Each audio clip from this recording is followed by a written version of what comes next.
territorial integrity.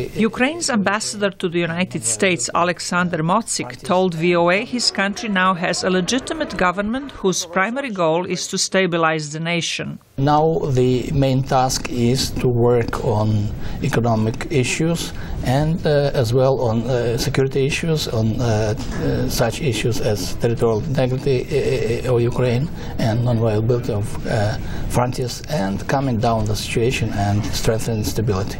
Ukraine has a sizable Russian-speaking population, most of it in the Crimea region adjacent to the Black Sea.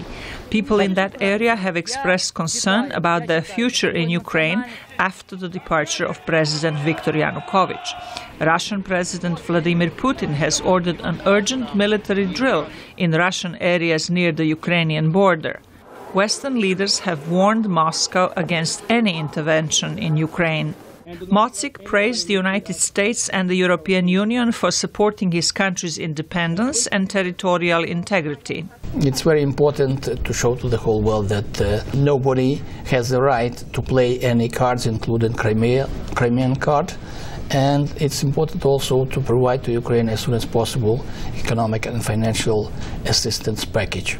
The United States and Europe also have urged Ukraine's new leaders to form an all-inclusive government to save the country from disintegrating.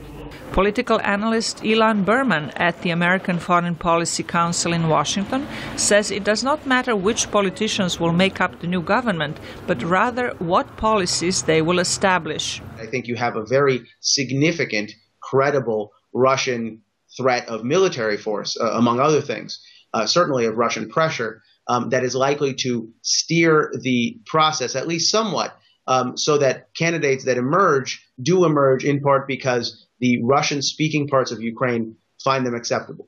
Many Ukrainians understand that and say there is no need to dismiss all members of the former government.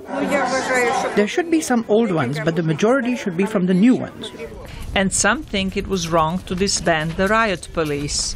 To just disband them and leave them without any job is not practical. What will they do, all these people? Maybe tomorrow they will kill, steal and rob, or form gangs. Analysts say Ukraine's future may depend on its ability to secure economic aid and restore calm in the coming weeks. Zlatica Hoke, VOA News, Washington.